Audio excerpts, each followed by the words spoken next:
ಕೋಟೆ ನಾಡು ಚಿತ್ರದುರ್ಗದ ಬಿಜೆಪಿ ಪಾಳೆಯದಲ್ಲಿ ಬಂಡಾಯದ ಬೇಗುದಿ.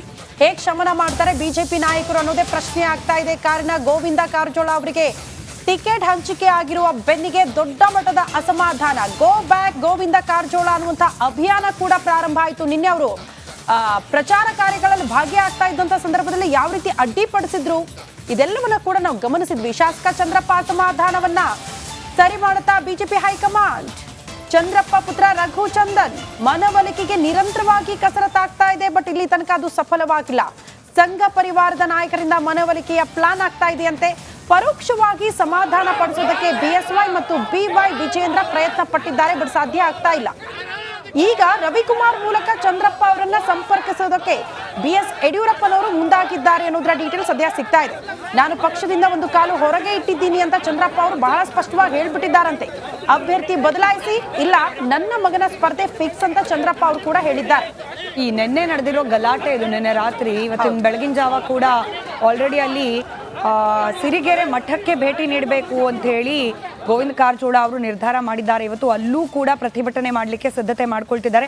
ಹೊಳಲ್ಕೆರೆ ಗಣಪತಿ ದೇವಸ್ಥಾನದ ಮುಂಭಾಗ ಅಲ್ಲಿಗೆ ಭೇಟಿ ನೀಡಬೇಕು ಅಂತಿದ್ದಾರೆ. ಅಲ್ಲೂ ಕೂಡ ಪ್ರತಿಭಟನೆ ಮಾಡಬೇಕು ಅಂತಿದ್ದಾರೆ. ಯಾಕಂತಂದ್ರೆ ಈಗ ಹೋಗ್ತಿರೋದು ಶಾಸಕ ಎಂ ಚಂದ್ರಪ್ಪ ಅವರ ಕ್ಷೇತ್ರಕ್ಕೇನೆ ಹೋಗಬೇಕು ಅಂತ ಪ್ಲಾನ್ ಮಾಡ್ಕೊಂಡಿದ್ದಾರೆ ಗೋವಿಂದ ಕಾರಜೋಳ ಅವರು. ಇನ್ಫ್ಯಾಕ್ಟ್ ನಿನ್ನೆ ರಘುಚಂದನ್ ಅವರು ಮಾಧ್ಯಮಗಳಿಗೆ ಪ್ರತಿಕ್ರಿಯೆ ನೀಡುವಾಗ ಹೇಳ್ತಾ ಇದ್ರು, ಏನು ಗೊತ್ತಿದೆ ಚಿತ್ರದುರ್ಗ ಕ್ಷೇತ್ರದಲ್ಲಿ ಅಂತ ಹೇಳಿ ಅಭ್ಯರ್ಥಿಯಾಗಿ ಗೋವಿಂದ ಕಾರಜೋಳ ಅವರನ್ನ ಕಳಿಸಿದ್ದಾರೆ.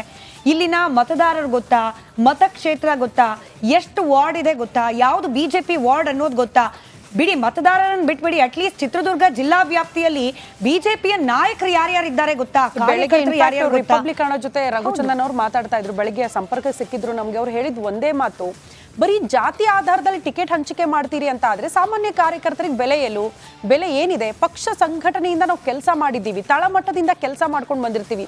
ನಮಗ್ ನೀವು ಟಿಕೆಟ್ ಕೊಡಲ್ಲ ಅಂತ ಆದ್ರೆ, ಹೊರಗಿನವ್ರಿಗೆ ಟಿಕೆಟ್ ಕೊಡ್ತೀರಿ ಅಂತ ಆದ್ರೆ ನಾವ್ಯಾಕೆ ಕೆಲಸ ಮಾಡಬೇಕು ಪಕ್ಷದಲ್ಲಿ? ಈ ಪಕ್ಷೇತರ ಅಭ್ಯರ್ಥಿಯಾಗಿ ನಾನು ಕಂಟೆಸ್ಟ್ ಮಾಡ್ತೀನಿ, ಬೆಂಬಲಿಗರ ಒತ್ತಡ ಹೆಚ್ಚಾಗ್ತಾ ಇದೆ ನನಗೆ ಅನ್ನೋದನ್ನ ಬಹಳ ಯಾವ ಮಟ್ಟಿಗೆ ಅಂತಂದ್ರೆ ನಿನ್ನೆ ಪೊಲೀಸರು ಕ್ರೇಟ್ ಗಟ್ಲೆ ಮೊಟ್ಟೆ ಇವರಿಗೆ ಗೋವಿಂದ ಕಾರಜೋಳ ಅವರು ಬಂದಾಗ ಕಾರ್ ಮೇಲೆ ಎಸಿಬೇಕು ಅಂತ ಮೊಟ್ಟೆ ತಂದಿದ್ರು. ಯಾರು ತಂದಿರೋದು?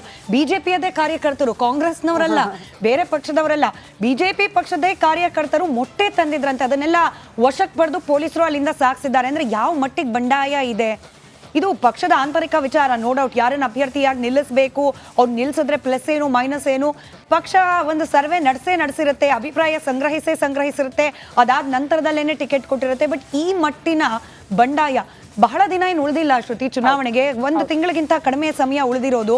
ಹೀಗಾಗಿ ಇಂಥ ಸಂದರ್ಭದಲ್ಲಿ ಈ ಬಂಡಾಯನ ಸರಿ ಮಾಡಿಕೊಂಡು ಅಭ್ಯರ್ಥಿಯನ್ನ ಪ್ರಚಾರಕ್ಕೆ ಕಳಿಸಿ, ಹಾಗೆ ಕಂಪ್ಲೀಟ್ ಆಗಿ ನೆಗೆಟಿವ್ ಇರೋ ಗ್ರೌಂಡ್ ಅನ್ನ ಪಾಸಿಟಿವ್ ಆಗಿ ಪರಿವರ್ತನೆ ಮಾಡಿಕೊಂಡು ಮತದಾರರನ್ನ ರೀಚ್ ಆಗಿ ಯಾವಾಗಿದೆಲ್ಲ ಸಮಯ ಎಲ್ಲಿದೆ?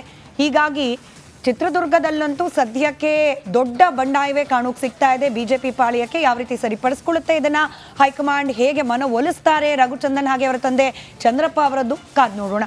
ಇನ್ನು ಬೆಂಗಳೂರಿನಲ್ಲಿ ಬಿಲ್ಡರ್